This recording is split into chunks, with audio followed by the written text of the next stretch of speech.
Quitting smoking, why you smoke and how we can help.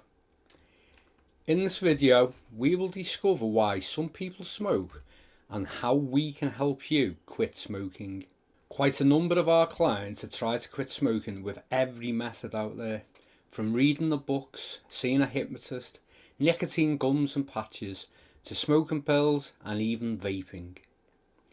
The problem is that they could not stay away from their cigarettes every time they managed to quit for a couple of weeks.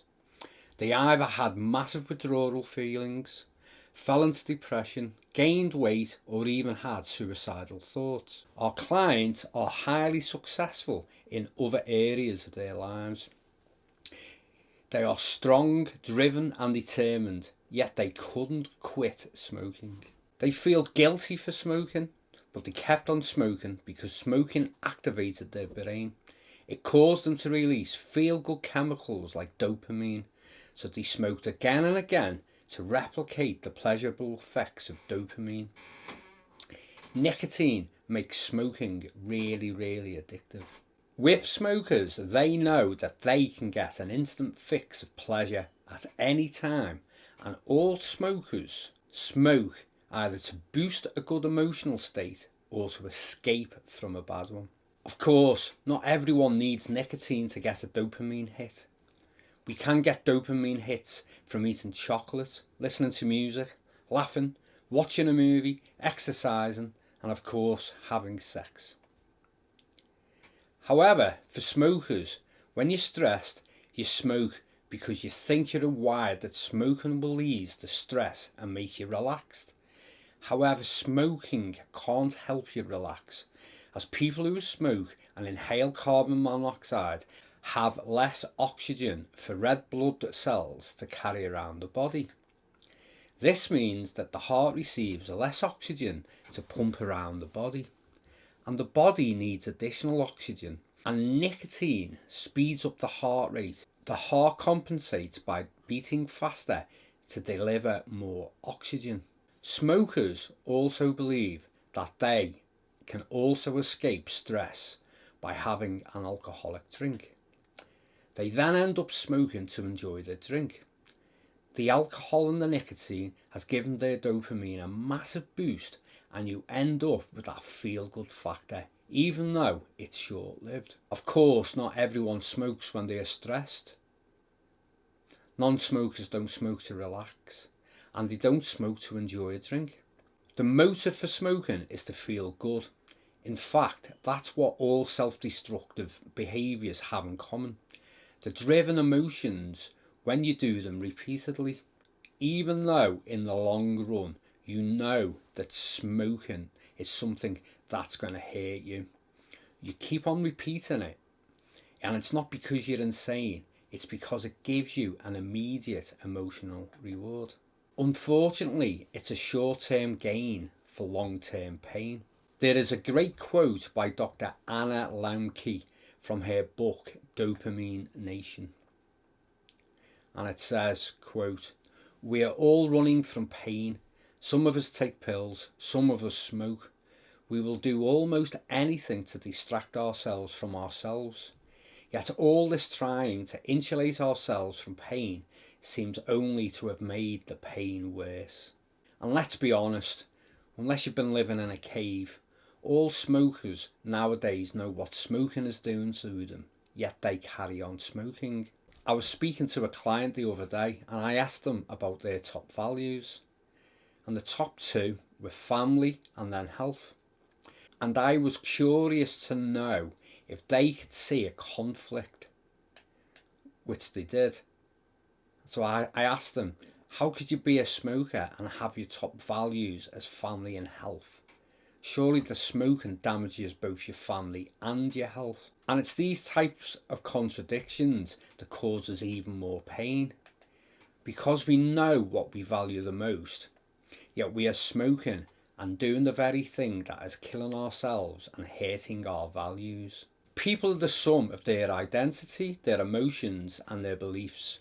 During our sessions, we help you come up with different resources that help you change these to become a non-smoker. The idea of being a non-smoker has to make you feel good, and most importantly, you have to believe that it's possible to quit. You can quit smoking, and the way we eliminate your smoking behaviour is by your unconscious mind giving you different options. It is like your unconscious mind is trying on different suits until it finds the suit or resource that is best for you, and you will then use that resource instead of smoking. In order to change the smoking pattern, most smokers think all they have to do to quit is to resist cigarettes with willpower until the desire to smoke fades away. It's what we call cold turkey. But that's the hard way to quit, because your smoking behaviour, which is the action of taking a cigarette, putting it in your mouth and lighting it up, is just the tip of the iceberg.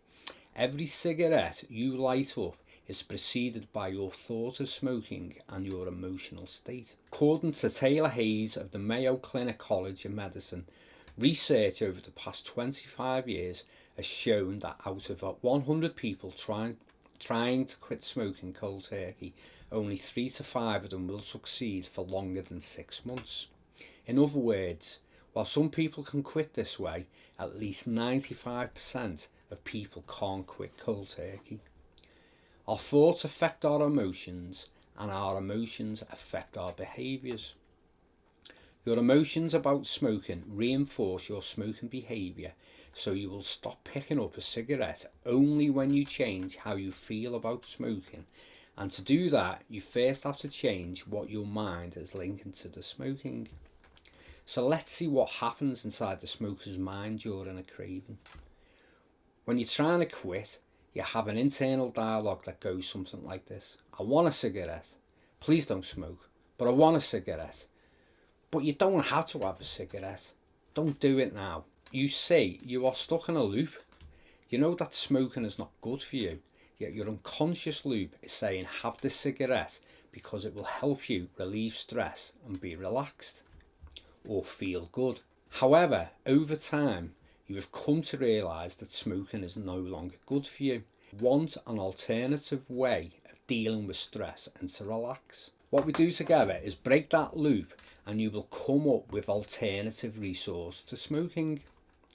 Now, I did say we, and that's because I will guide you during our session together. However, I will not tell you what the best resource is. How could I possibly know what is the best resource for you? I couldn't. And it's during the session that your unconscious mind will give you what is best for you. I mean, I certainly don't like anyone telling me what to do. That is why I will not be telling you what to do.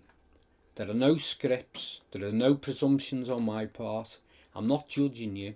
I am just guiding and listening to you. And with this, you will find your own solution. I mean, I know personally that when I've been stuck with a problem and I've been told how to fix it, I didn't really own the suggestion. However, when I've had a problem and then I've been guided and asked lots of questions, I ended up having one of those aha moments, you know, like it's a light bulb going off in my head. And I came up with my own solution or resource, which I then owned, and I felt empowered about it. It's like, have you ever gone to bed after a really bad day at work and all you've been doing is firefighting, and then you wake up the following morning after a good sleep and all of a sudden those problems don't seem like problems anymore, and whilst you're in the shower, all of a sudden, out of the blue, you have that aha moment and you know exactly how to fix your problems. This is basically how our sessions go, without the shower obviously. You come up with different alternatives to smoking, you find different ways to feel about your past, and with this you quit smoking. Please remember that you are greater than your addiction, and if you want to find out more, please click the link below. Thanks for watching and stay lucky.